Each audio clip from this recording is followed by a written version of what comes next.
Halo guys, seperti biasa hari ini kita bakal ngelanjutin nih alur cerita dari Pengangguran Pecundang Penantang Dewa. Bagi kamu yang bingung bisa tuh ke playlist kita Pengangguran Pecundang Penantang Dewa, atau kamu bisa klik link playlist yang ada di deskripsi. Untuk kamu yang udah setia nonton di obrolan isekai, terima kasih banget. Dan sekarang ayo kita masuk nih ke kisah Pengangguran Pecundang Penantang Dewa part 25.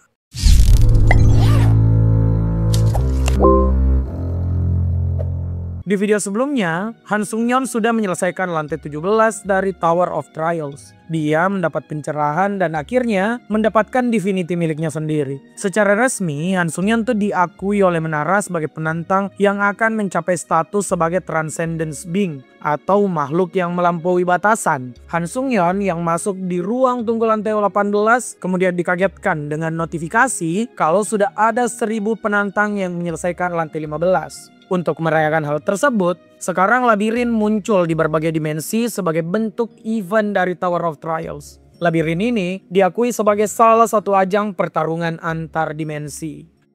Han Sung-yeon yang masih ada di dalam menara kemudian mulai melakukan persiapan. Dia mulai dengan bertemu dengan Iron Blooded Monarch. Ya meskipun saat sampai di sana, Han Sung-yeon tuh udah kena marah guys. Karena Iron Blooded Monarch itu nggak terima Han Sung-yeon dipeluk wanita lain, yaitu Like Sword Emperor. Ya meskipun bukan salahnya juga, Han Sung-yeon tuh tetap meminta maaf supaya urusannya nggak jadi panjang. Han Sung-yeon datang ke sana tuh untuk mencari tahu tentang labirin yang muncul di bumi. Iron Blooded Monarch kemudian memberikan informasi yang menarik. Labirin ini itu berbentuk pohon dan memiliki nama Giant Tree Maze. Pohon ini itu mirip dengan Tower of Trials tapi cuma punya 10 lantai. Para penantang itu bisa memilih kesulitan dari labirin tersebut. Ada easy, normal, difficult, dan juga lunatic. Lunatic adalah tantangan yang paling tidak masuk akal di mana penantang akan kehilangan semua skillnya begitu masuk di dalam labirin. Tapi bukan berarti tuh kalau penantang yang memilih tingkat kesulitan tersebut tidak bisa mengakses skill mereka. Tiap penantang menyelesaikan satu lantai, maka mereka tuh bisa mendapatkan satu skill miliknya untuk digunakan di dalam labirin. Jadi ini persoalan strategi memilih skill mana yang lebih efisien. Han Sung-yeon yang mendengar hal ini juga sadar kalau kesulitannya nggak masuk akal kayak gitu, tentu saja imbalannya bakal setimpal. Han Sung-yeon coba tuh ngecari informasi apa yang akan dia dapatkan jika memilih tingkat kesulitan lunatic. Han Sung-yeon ternyata nggak bisa ngedapetin informasi apapun guys. Iron Blooded Monarch kemudian bilang hal itu emang wajar karena Menara itu sengaja ngebatasin informasi tentang hal tersebut. Iron Blooded Monarch sekalipun gak bisa mengatakannya pada Han Sung-yeon. Mengetahui hal itu, Han Sung-yeon kemudian menerima hal tersebut dan siap buat bergerak. Melihat semangat dari Han Sung-yeon ini, Iron Blooded Monarch tuh kemudian menjanjikan hal menarik, yaitu dia akan mengajarkannya satu teknik rahasia jika mereka bertemu di waktu berikutnya. Han Sung-yeon yang selesai dengan Iron Blooded Monarch itu kemudian langsung saja tuh pulang ke bumi. Han Sung-yeon tampak keren nih dengan combo baju putih, celana krem dan juga outer hitam. Ya ini sih inspirasi outfit buat kamu ya yang punya badan kece kayak Han Sung-yeon. Nah Han Sung-yeon itu berencana ngehubungin Lee Ha-yeon terlebih dahulu. Tapi Han Sung-yeon tuh malah dikagetkan dengan komunikasi yang masuk di kepalanya kayak sebuah telepati. Komunikasi ini ternyata tuh dari Catherine Bennett lewat authority miliknya Whispers of Fire. Catherine itu menghubungi Han Sung-yeon dengan alasan ingin ngebentuk party untuk memasuki labirin. Dia ternyata tinggal kekurangan satu orang. Han Sung-yeon yang ngedenger hal ini itu langsung setuju karena dia bisa ngehemat waktu. Han Sung-yeon kemudian ngebuat janji tuh untuk bertemu di depan pintu masuk labirin. Sebelum keluar dari kamarnya, Han Sung-yeon tuh kemudian dikagetin dengan Lee Ha-yeon yang udah sampai di sana. Han Sung-yeon sadar kalau Lee Ha-yeon ini tahu alamat Han Sung-yeon pasti dengan cara ilegal. Tapi itu sebenarnya nggak masalah karena Lee Ha-yeon itu ngebawa informasi penting. Ternyata tempat tinggal dari Han Sung-yeon itu telah bocor ke publik. Jadi sekarang ada banyak penantang tuh maupun hunter yang mengincar Han Sung-yeon untuk ngebentuk party bersama. Saat sampai di depan apartemennya, jalan raya emang udah penuh dengan orang yang menawari Han Sung-yeon tempat di tim mereka. Han Sung-yeon tentu saja enggak akan menerima tawaran satu orang pun. Han Sung-yeon langsung aja tuh ngegendong Lee Ha-yeon buat kabur dari sana. Han Sung-yeon yang berhasil kabur dari buruan semua orang kemudian baru sadar tuh kecepatannya ngebuat Lee Ha-yeon muntah. Nah, Lee Ha-yeon ini ternyata punya niat baik karena dia ingin mencarikan Han Sung-yeon party yang bisa dipercaya dan dapat diandalkan. Han Sung-yeon kemudian menyela kalau Lee Ha-yeon gak perlu repot-repot karena Han Sung-yeon itu udah ngedapetin tim untuk masuk ke dalam labirin tersebut. Nah, karena keduanya ini sedang ada di depan pintu labirin, Han Sung-yeon akan bergegas masuk dan Lee Ha-yeon yang tahu Han Sung-yeon itu selalu buru-buru cuma bilang kalau Han Sung-yeon harus jaga diri dan kembali dengan selamat. Han Sung-yeon tentu senang tuh ada orang yang ngekhawatirin dirinya sekarang. Setelah Han Sung-yeon berpindah tempat, dia sudah ada di gerbang berbentuk pohon raksasa. Pintu ini adalah gerbang dari Giant Tree Maze, labirin khusus buat event yang diadakan oleh Tower of Trials. Tidak berselang lama, Han Sung-yeon tuh kemudian ngedenger suara yang familiar. Ya, anggota timnya udah datang. Ada Catherine Beneit, Kim Seung-hon, dan juga Oh Chon-sok. Party yang terdiri dari semua orang kuat ini kemudian setuju buat memilih tingkat kesulitan tertinggi yaitu lunatik. Saat Kim Seung-hon sudah membuka pintu gerbang, Han Sung-yeon yang baru mau masuk kemudian ngobrol dulu tuh dengan Dam Chubo kalau mereka akan berpisah untuk sementara waktu sampai Han Sung-yeon bisa memulihkan kemampuannya. Dam Chubo sih nggak masalah dengan itu meskipun si Blood Demon ketujuh ini mengaku dia bakal bosan menunggu. Han Sung-yeon bilang itu nggak akan lama, jadi Han Sung-yeon langsung saja masang armor dari Iron Blooded Monarch dan berangkat masuk ke dalam labirin. Saat masuk di dalam labirin, seperti info yang didapatkan Han Sung-yeon, mereka tuh langsung kehilangan semua hal,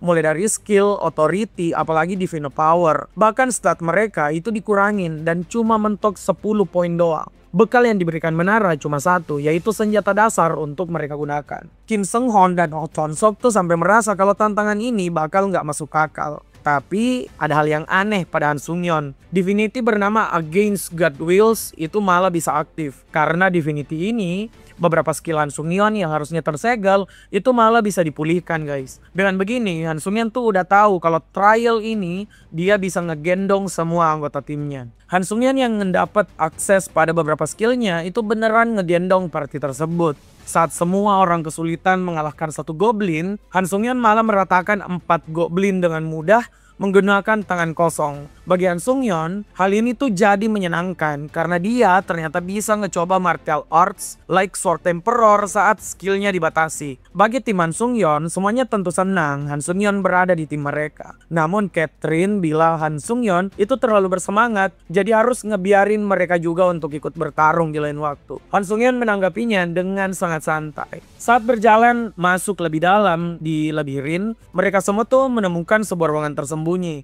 Saat masuk ke dalamnya, Han Sung-yeon tuh sadar kalau patung batu yang ada di sana adalah patung dari God of Darkness. Nah, notifikasi dari menara tuh muncul kalau tempat ini adalah tempat untuk menerima berkah dari God of Darkness. Di tengah altar yang ada di sana, ada sebuah prasasti tuh untuk ngakses berkah yang dimaksud. Catherine jadi yang pertama buat menyentuhnya. Catherine kemudian gak dapetin berkah berupa skill penyamaran. Bukan cuma itu, cewek berambut merah ini itu juga ditunjuk sebagai apostol sementara God of Darkness. Han Sung-yeon yang melihat hal ini itu malah curiga dengan maksud asli dari God of Darkness. Han Sung-yeon yang terus menatap patung batu yang ada di sana, kemudian dikagetkan dengan Catherine yang mengajaknya keluar dari ruang rahasia. Saat sampai di luar, Catherine tuh seneng banget. Dia berharap berkah yang dia terima barusan bisa ngebantu Han Sung-yeon di dalam labirin. Ya meskipun dia juga meminta maaf pada semua timnya karena berkah ini ternyata cuma bisa diakses satu orang doang. Untung saja nggak ada satupun tuh anggota tim Protex. Misi mereka sekarang adalah ngecariin kunci buat menembus lantai pertama labirin. Han Sung-yeon seperti biasa tuh tak ingin membuang waktu. Dia kemudian menggunakan skill Wind Grace untuk meningkatkan kecepatannya. Dia kemudian berkeliling labirin untuk mencari di mana kunci lantai 1 dari labirin tersebut. Semua orang sampai terkaget dengan kecepatan Han Sung-yeon. Nah, saat Han Sung-yeon berkeliling, dia tuh menemukan sebuah gerbang besar. Han Sung-yeon langsung saja tuh ngancurin gerbang tersebut. Dan di sana ada Raja para Goblin. Raja Goblin ini ternyata adalah bos dari lantai 1 Giant Tree Maze. Han Sung-yeon yang ngedapat notifikasi tentang hal tersebut langsung saja menerjang si Raja Goblin dan ngejadiin raja tersebut donat dalam sekali serang. Raja Goblin yang kalah itu kemudian mengeluarkan kunci yang Han Sung-yeon butuhkan. Bukan cuma dapat kunci, Han Sung-yeon juga tuh ngedapetin satu achievement baru bernama Making the Impossible Possible, atau ngebuat yang gak mungkin menjadi mungkin. Han Sung-yeon langsung menggunakan kunci dari lantai 1. Dan mereka tuh akan melanjutkan ke lantai 2. Nah di sini semuanya tuh mendapat imbalan dan bisa memulihkan satu hal yang mereka miliki. Semuanya tentu saja senang. Catherine bahkan sampai menangis tuh. Bisa mulihin beberapa kekuatannya. Han Sung-yeon sendiri itu memulihkan authority mental art bernama Heavenly Blood Cultivation Art. Setelah semua selesai, tim mereka ini berangkat menuju ke lantai 2. Lantai 2 Giant Tree Maze ini ternyata diorganisir oleh God of Evil. Dewa ini mewajibkan para penantang untuk memberinya persembahan berupa penantang lain. Kalau enggak, God of Evil tuh bakal nge-summon Ancient Demon ke lantai 2 labirin untuk menyelesaikan semua penantang. Han Sung-yeon yang ngebaca hal ini kemudian tersenyum. Catherine tahu kalau Han Sung-yeon itu pasti punya keputusan yang nggak normal. Jadi Catherine bilang ke Han Sung-yeon kalau dia percaya dengan keputusan Han Sung-yeon. Jadi Catherine, Oh Chon-sok, dan juga Kim Seung-hoon itu bakal keluar dari daerah altar dan melakukan penjelajahan. Han Sung-yeon yang bertugas ngejaga altar ini dalam beberapa waktu tuh sudah ngalahin berbagai penantang. Han Sung-yeon kemudian hanya menyegel gerakan mereka semua dan tidak ada yang dijadikan persembahan. God of Evil yang marah karena Han Sung-yeon gak ngeberi persembahan kemudian nge-summon tuh Ancient Demon ke sana untuk meratakan Han Sung-yeon dan semua penantang. Saat keluar, si Ancient Demon ini tuh pede banget. Dia mengamuk dan bilang udah lama tidak memakan manusia. Ya tapi percaya diri si iblis ini tuh langsung hilang tuh saat menyadari Han Sung-yeon ada di depan matanya. Han Sung-yeon ternyata tengah viral di dunia demon sebagai kandidat dewa kematian. Jadi para demon tuh jelas-jelas bakal takut. Si Ancient Demon yang tadinya mengerikan ini malah terlihat lucu karena sekarang mau kabur guys. Han Sung-yeon tentu saja enggak akan ngebiarin hal tersebut terjadi.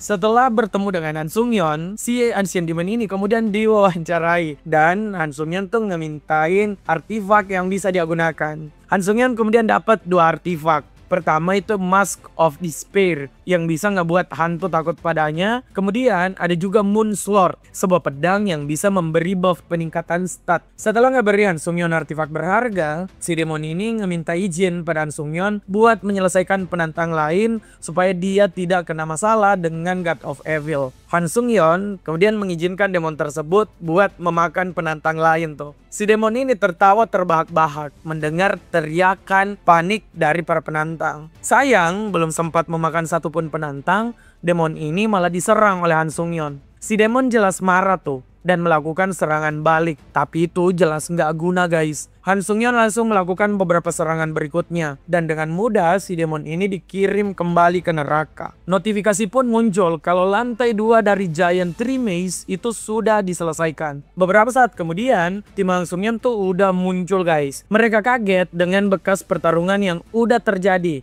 Dan para penantang yang kabur dari lokasi Han Sung-yeon. Han Sung-yeon tuh cuma bisa ngerespon kalau tadi emang terjadi sebuah kehebohan. Nah tim Han Sung-yeon kemudian memperlihatkan apa yang mereka dapatkan, yaitu item yang lumayan berguna. Ada Maze Water of Life dan juga Box of Life yang bisa ngeberikan buff untuk bertahan hidup. Han Sung-yeon kemudian juga ngeluarin semua item yang dia dapatkan dari penantang lain untuk dibagi rata. Setelah semua selesai, mereka tuh melanjutkan perjalanannya ke lantai 3. Namun sebelum itu, semuanya memulihkan skill mereka sebagai imbalan dari lantai 2. Han Sung-yeon tuh memulihkan unique Divine Authority miliknya, yaitu Transcendence, dan satu skill bernama Burrowing Heavens. Saat sampai di lantai 3 Giant Tree Maze, tema lantai ini adalah hutan yang bernama Corrupt Fairy Ruled Domain. Seperti namanya, saat tim Han Sung-yeon sampai, mereka tuh udah disambut seorang peri nakal yang mengajak mereka bermain. Untuk lolos dari lantai ini, mereka tuh emang harus ngeladenin permainan si peri. Peri ini tuh sampai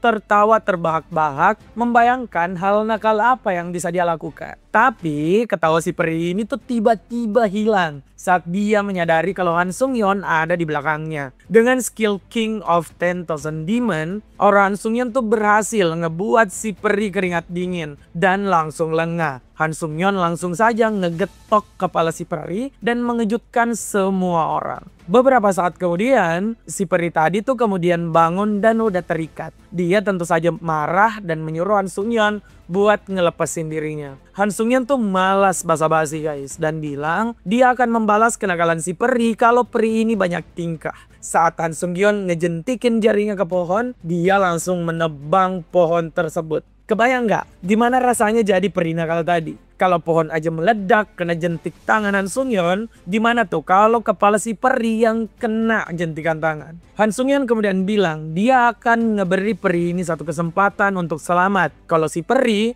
itu ngebiarin Han Sung-yeon mengakses toko dari dalam labirin. Si peri ini udah tegang banget karena keputusannya itu bakal nentuin hidupnya. Apa yang bakal dilakukan si peri ini ya? Dan apa yang akan dibeli Han Sung-yeon dalam toko Giant Tree Maze? Penasaran? Nantikan di video berikutnya aja guys, karena saya masih radang tenggorokan. Doain sembuh ya. Jangan lupa tuh komen, like, share, dan subscribe. Obrolan isekai.